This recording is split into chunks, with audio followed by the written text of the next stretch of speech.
آرترونو کویرا کی موت سب پر بجلی بن کر گری۔ اس سے ان کا یہ عقیدہ بالکل باطل ہو کر رہ گیا کہ ایوالانچ میں بچ جانے والے ضرور گھروں کو لوٹنے میں کامیاب ہوں گے۔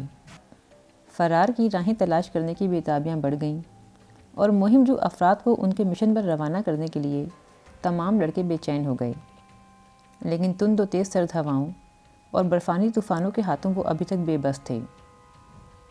ایوالانچ کے حادثے کے بعد ان کے سونے کی کوئی ترتیب باقی نہ رہی تھی۔ جو سب سے پہلے جہاز میں داخل ہوتا آرام دہ جگہ پر قبضہ کر لیتا، لیکن بعد میں انہوں نے کچھ اصول مقرر کر لیے جن کے مطابق آرام دہ جگہوں پر لوگ باری باری سوتے، یا جو زیادہ کام کرتے انہیں جگہ بھی آرام دہ ملتی۔ جگہ کی تنگی کی وجہ سے رات کو چلنا پھرنا خاصا مشکل ہوتا تھا۔ کوئی شخص اگر ضرورت کے تحت اٹھ کر باہر جانا چاہتا تو لاکھ احتیاط کے باوجود کسی نہ کسی کے ہاتھ پاؤں پر پیر رکھ ہی دیتا۔ چنانچہ انہوں نے ایک طریقہ اختیار کیا۔ سوتے وقت وہ پلاسٹک کا ایک مگ اپنے ساتھ رکھ لیتے۔ جس کسی کو پیشاب کی حاجت محسوس ہوتی وہ مگ طلب کرتا اور اپنی جگہ بیٹھے بیٹھے مگ بھر کے اپنے ساتھ والے کو دے دیتا۔ وہ اسے دوسرے کے حوالے کرتا۔ آخر میں یہ کارلیٹوس پیس کے پاس پہنچتا جو پائلٹ کیبن کے پاس لیٹا ہوتا۔ وہاں ایک سوراخ تھا جس کے ذریعے سے وہ پیشاب باہر انڈیل دیتا۔ یہ بہت ہی ناگوار فریضہ تھا کیونکہ مگ کی طلب بہت زیادہ تھی، اور اس کی وجہ یہ تھی کہ لڑکوں کو 15 گھنٹوں تک جہاز کے اندر ہی رہنا پڑتا تھا۔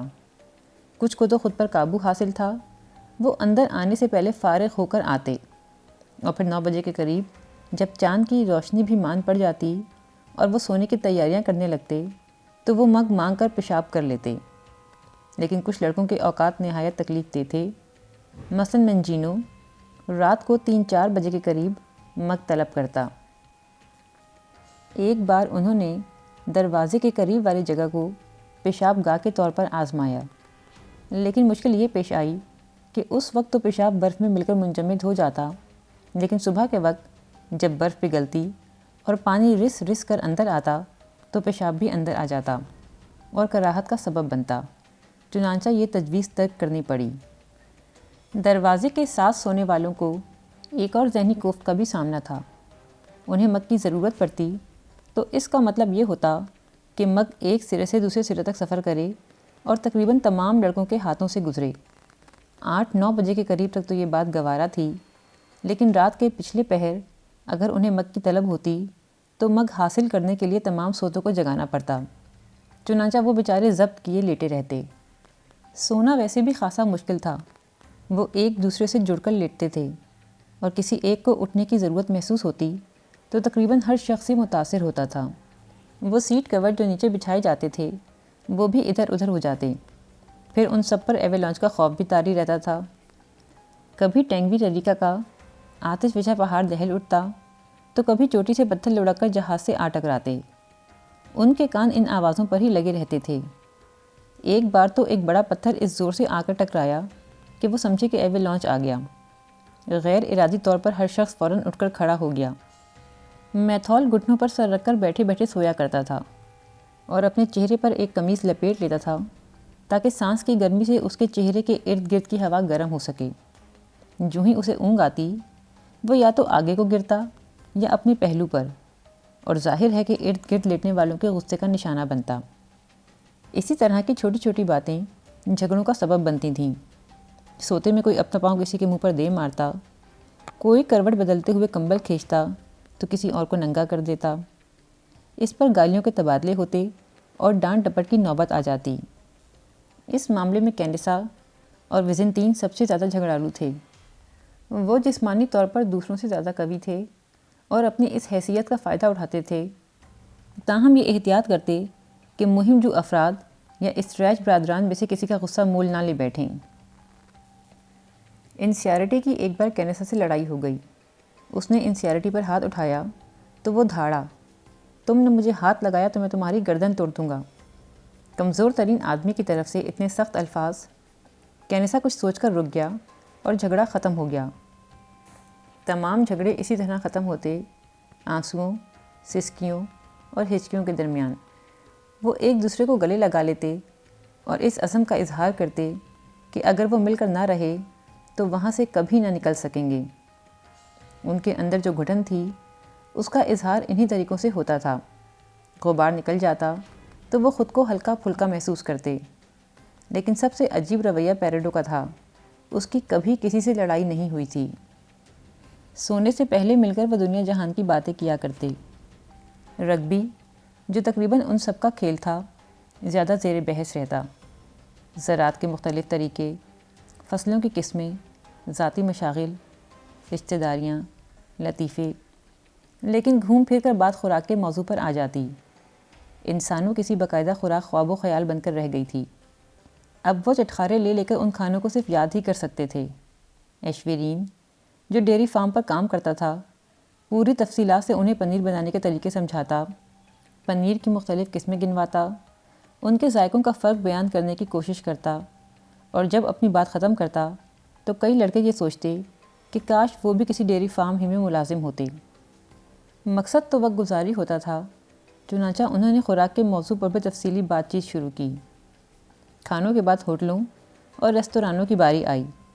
جس نے جہاں جہاں کھانا کھایا تھا اسے اس ہوٹل کا نام لکھنے کو کہا گیا۔ جیویئر میتھول اس میں سب سے آگے نکلا۔ انسیارٹی نے نکولک کی نوٹ بک لے کر ریستورانوں کے نام لکھنے شروع کیے۔ جب گفتگو ختم ہوئی تو 98 ہوٹلوں کے نام لکھے جا چکے تھے۔ پھر ان میں مینیو بنانے کا مقابلہ ہوا، لیکن اس ساری گفتگو کا حاصل مایوسیاں اور نا امیدی تھی، کیونکہ اشتہا انگیز لذیذ کھانے کے تصورات سے نکل کر حقیقت کی دنیا میں لوٹتے تو کچا انسانی گوشت ان کا منتظر ہوتا۔ یہ بات بھی سامنے آئی کہ تصورات میں نئے نئے کھانوں کے بارے میں سوچتے رہنے سے جو مختلف لعاب خارج ہوتے ہیں، استعمال میں نہ آنے کی وجہ سے معدوں میں السر کا باعث ہو سکتے ہیں۔ چنانچہ ان کے درمیان یہ طے پایا کہ کھانوں کے بارے میں گفتگو ختم کر دی جائے۔ ان کے لاشعور سے چیزوں کے ذائقے بھی معدوم ہوتے جا رہے تھے۔ رہ رہ کر ان کا دھیان اپنے گھر والوں کی طرف لوٹتا۔ کارلیٹوس اکثر چاند کو تکتا رہتا۔ اسے یہ سوچ سوچ کر بڑی تسلی ہوتی کہ مونٹی ویڈو میں اس کے والدین بھی اسی چاند کو دیکھ رہے ہوں گے۔ ایڈورڈ فیٹو کو اپنے دورہ یورپ کی داستان سناتا یا دونوں مل کر اپنے گھر والوں کے بارے میں باتیں کرتے، لیکن ایسے موقعوں پر انہیں ڈینیل فرنینڈس کی سسکیاں سنائی دینے لگتیں۔ گھر کا خیال آتے ہی دل بھر آتے۔ اچھے دنوں کی یادیں خون کے آنسو رلاتی تھیں، لیکن اس کے علاوہ اور تھا بھی کیا جس پر وہ گفتگو کیا کرتے۔ وہ جب اپنی منگیتروں یا دوستوں کے بارے میں بات کرتے تو ان کی باتوں سے احترام و تقدس جھلکتا تھا۔ اس وقت انہیں خدا کی زیادہ ضرورت تھی، ان کے خیالات پاکیزہ تھے اور انہیں گناہ کا ادنا سا خیال بھی نہ آتا تھا۔ ایسا لگتا تھا جیسے ان میں جنسی قوت باقی ہی نہ رہی ہو، اور یہ سب کچھ مسلسل بھوکا رہنے کی وجہ سے ہوا تھا۔ ان کے پاس پڑھنے کے لیے کچھ نہیں تھا، کھیلنے کا نہ کوئی موقع تھا، نہ ہمت، اور گیت گنگنانے وہ کب کے ختم کر بیٹھے تھے۔ جوں جوں دن گزرتے گئے ان کی گفتگو کا موضوع فرار پر مرتکز ہونے لگا۔ مہم کے بارے میں تفاصیل طے کی جاتی اور ان پر بار بار بحث کی جاتی۔ ان کے ساتھ بھیجے جانے والے سامان کے بارے میں بھی بات ہوتی اور راستوں کے بارے میں بھی مباحثہ ہوتا۔ اس بارے میں کسی کو کوئی شبہ نہ تھا کہ مہم جو افراد کی کامیابی پر سب کی زندگی منحصر ہے، اس لیے ان کے سفر کو زیادہ سے زیادہ آرام دہ بنانے کی جو ترکیب جس کے بھی ذہن میں آتی وہ پیش کرتا۔ پھر اس پر بحث ہوتی کہ وہ کھانے کے لیے کیا ساتھ لے کر جائیں گے، سردی سے بچنے کے لیے کیا کچھ پہنیں گے، اور ان کے پیروں کو برف سے کیسے محفوظ رکھا جا سکے گا۔ بات چلتی تو پھر دور تک نکل جاتی۔ 9 بجے کے قریب جب چاند پہاڑوں کے پیچھے چھپ جاتا اور روشنی غائب ہو جاتی تو وہ سونے کی تیاریاں کرتے تھے۔ کارلیٹوس دعا شروع کرتا، باقی آہستہ آہستہ دہراتے، پھر انسیارٹی یا فرنینڈس دوسرا حصہ دہراتا، پھر کوئی اور۔ وہ مختلف بزرگوں اور درویشوں کے حوالے سے دعائیں کرتے۔ فیٹو اس بارے میں ہمیشہ شکوک میں مبتلا رہا تھا، لیکن ایک دن ایسا ہوا کہ ٹینگوی ریریکا کا آتش فشاں پہاڑ لرزنے لگا۔ سب کو یہ خوف لاحق ہو گیا کہ اگر یہ اسی طرح ہلتا رہا تو پہاڑ کی ساری برف ایویلانچ کی شکل میں ان پر آ پڑے گی اور وہ اس میں دب کر رہ جائیں گے۔ انہوں نے دعاؤں والی کتاب فیٹو کے ہاتھ میں تھما دی، اور وہ جو سہما ہوا تھا ڈرا ہوا تھا، اپنے شکوک کے باوجود بڑی دل سوزی سے دعائیں پڑھنے لگا۔ دعا ختم ہونے سے پہلے ہی زلزلہ تھم چکا تھا۔ ایک اور مسئلہ جو ان کے ذہنوں پر مسلط تھا وہ سگریٹوں کا تھا۔ پیریڈو، کینیسا اور ویزنٹین تو سگریٹ پیتے ہی نہیں تھے۔ زربینو پہلے نہیں پیتا تھا، لیکن وقت گزاری کے لیے اس نے وہاں پینی شروع کر دی تھی۔ باقی سب پہلے سے سگریٹ پیتے تھے اور مخصوص صورتحال کی وجہ سے عام دنوں کی نسبت سگریٹوں کی طلب زیادہ محسوس کرتے تھے۔ پہلا سگریٹ صبح اٹھنے کے بعد جہاز کے اندر ہی پیا جاتا، پھر کوئی ایک دوسرے سے کہتا، موسم بڑا شاندار لگتا ہے، تم باہر کیوں نہیں جاتے؟ کیوں؟ تمہیں کیا تکلیف ہے؟ تم کیوں نہیں جاتے؟ جواب ملتا۔ آخر کار کوئی اٹھتا، اپنے جوتے جھاڑ کر پہنتا، پھر سوٹ کیسوں اور کپڑوں کی بنی ہوئی وہ دیوار گراتا جو کارلیٹوز نے رات کو بنائی ہوتی، اور پھر باہر نکل جاتا۔ سب سے آخر میں باہر آنے والا کیبن کی صفائی کرتا۔ صبح کے وقت اسٹریچ برادران گوشت کاٹنے کے کام میں مصروف ہو جاتے، جبکہ دوسرے برف کی سطح سخت ہونے کا فائدہ اٹھاتے اور ادھر ادھر گھوم کر گری پڑی چربی یا گوشت کا کوئی ٹکڑا ڈھونڈنے کی کوشش کرتے، یا پھر جہاز کی اگلی سمت جا کر رفع حاجت کی کوشش کرتے۔ سگریٹوں کے بعد ان کا دوسرا بڑا مسئلہ یہی تھا۔ خوراک جس پر وہ جی رہے تھے کچے گوشت، چربی اور برف پر مشتمل تھی، اور اس سے ان سب کو شدید قسم کی قبض لاحق ہو گئی تھی۔ پہلے تو وہ کئی دن رفع حاجت کے بغیر گزارتے تھے، پھر یہ وقفہ بڑھ کر ہفتوں تک پھیل گیا۔ کچھ کو تو یہ خطرہ تھا کہ کہیں ان کی آنتیں ہی نہ پھٹ جائیں۔ اس ڈر سے انہوں نے مختلف طریقے آزمانے شروع کیے۔ زربینو نے ایک چھڑی استعمال کی، میتھول نے چربی کو پگھلا کر تیل سے جمع کیا اور اسے پی گیا۔ کارلیٹوز نے اسی تیل سے اپنے اور فیٹو کے لیے قبض کشا سوپ تیار کرنے کی کوشش کی۔ اس کا نتیجہ یہ ہوا کہ ان کی قبض تو ختم ہو گئی، مگر انہیں دستوں نے آ لیا۔ ان کی اپنی تشخیص یہ تھی کہ قبض کے علاج کے لیے زیادہ چربی کھانے سے انہیں دست لگے ہیں۔ یہ بیماری ان کے دکھوں میں خوفناک اضافہ تھی۔ ایک رات کینیسا کو اچانک پیٹ میں مروڑ اٹھا۔ وہ باہر کی طرف بھاگا تو کیا دیکھتا ہے کہ وہ اکیلا نہیں ہے۔ چاند کی روشنی میں 6-7 اور لڑکے بھی ادھر ادھر بیٹھے رفع حاجت میں مصروف ہیں۔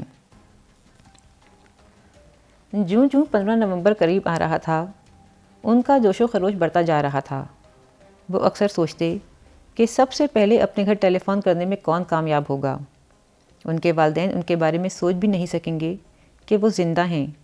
وہ کیسے گھروں کو لوٹیں گے، کہاں سے بس پکڑیں گے، کہاں سے ٹرین میں سوار ہوں گے، کیا کیا کھائیں گے اور اپنے گھر والوں کے لیے کیا کیا تحفے خریدیں گے۔ مہم جو افراد کی تشویش بڑھتی جا رہی تھی، وہ ان مسائل پر غور کرتے تھے جو انہیں پیش آنے والے تھے۔ سب سے اہم مسئلہ سردی سے بچاؤ کا تھا۔ ہر شخص نے 3 پاجامے، 1 ٹی شرٹ، 2 سویٹر اور ایک اوور کوٹ حاصل کر لیا تھا۔ ہر ایک کے پاس دھوپ سے بچاؤ کے لیے 3 اینکیں تھیں۔ ویزنٹین کے پاس پائلٹوں کی اینکیں تھیں۔ اس نے پائلٹ کا ہیلمٹ بھی سنبھال رکھا تھا۔ علاوہ ازیں اس نے کرسی کی گدیوں کے استروں سے 6 دستانے بھی تیار کر لیے تھے، جن میں انگلیوں کی گنجائش تو نہیں تھی، تاہم وہ سردی سے بچاؤ کا کام تو دے سکتے تھے۔ گزشتہ تجربوں سے انہیں اس بات کا اندازہ ہو گیا تھا کہ ان کا سب سے بڑا مسئلہ پیروں کے بچاؤ کا ہوگا۔